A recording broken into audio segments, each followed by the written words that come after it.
أنا مريضة بالكلاوي، بغسل بالجمعة 3 مرات بالشهر، مع الغسيل حوالي 1,500,000. أنا بعاني كمان من مرض زيادة في كهرباء براسي، الصرع ومرض الكبد. أنا بيتي بالإيجار وجوزي عامل.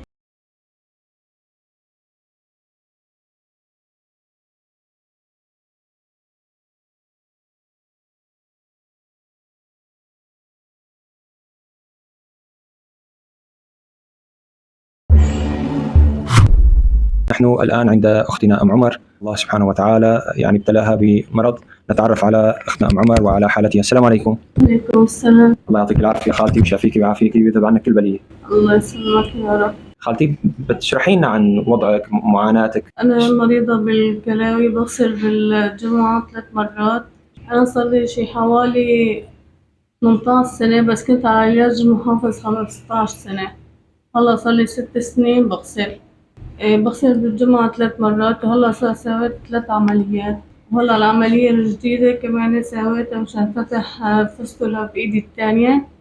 أنا بيتي بالإيجار وجوزي عامل، وبحتاج يعني بالشهر مع الغسيل حوالي 1,500,000 بين الأدوية وبين الغسيل. يعني أنا بعاني كمان من مرض زيادة في كهرباء براسي، الصرع، وتجيني نوبات بفقد الوعي.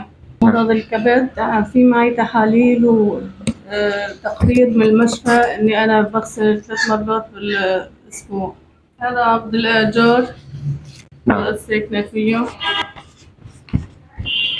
وهذا تقرير من مستشفى الجامعة، الدكتور اللي عم بعالجني إني أنا بغسل. نعم. وهي الروشتة مفصل تنقطع طاول.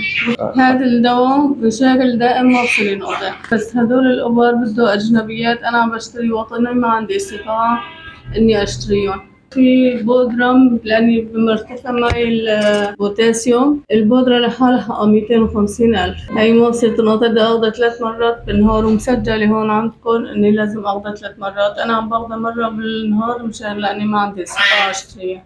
وهدول تحاليل بسويهم كل فترة بالمشفى مشان يشوفوا البوتاسيوم والكرياتين والارتفاع قد معي.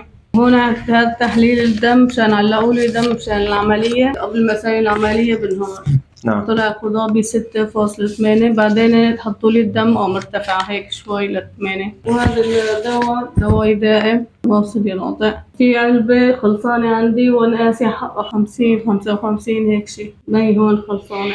هدول أدوية زيادة كهرباء براسي. نعم. أدوية الصرع. وهذا حبل المعدة وقاية من الأدوية. هذا للكبد مفصل ينقطع طاول. وهذا كمان للضغط مفصل ينقطع. وهذا مشان الرشفة مشان القلب. وهذا كمان للضغط. وهذا الدواء الالتهاب مشان العملية. هو مسكن مشان البوتاسيوم مرتفع معي، ما بصير أقطع طاول. حسبنا الله ونعم الوكيل. الله يشافيك ويعافيك يا خالتي. آمين يا رب. وعندي هدول الإبر بحاجة إني أشتريهم أجنبيات. نعم. بس أنا ما عندي استطاعة أشتري أجنبي، بشتريهم وطني. إبر فيتامين وإبر دم. في إبرة تحت الجلد كمان، هي أوبتين مشان كمان الدم. بضربها هي كل جلسة. أيام أحيانا بيعطونا إياها من عندهم، يعني معظم الأيام لا. خالتي أم عمر، الله يكرمك ويبارك فيكي ويشافيك ويعافيكي. إيش هيك أهم احتياجاتكم؟ والله هلا حاليا شايف انت الوضع، ووضعي تعبان وحاجة لعمليتين بإيدي هي وعمليتين بإيدي التانية. والدكتور قال لي إني ما بصير أشيل نص كيلو بإيدي. ما عندي بنات ومالي معي غير الله. إذا في بالإمكان حدا يساعدني بغسالة إني بكون لهم شاكرين. غذائية وستاجة، وإذا في طراحة ودواء إذا في بالإمكان تأمنوا لي إياه، حوالي 1,500,000 إذا مو أكتر يعني شوي.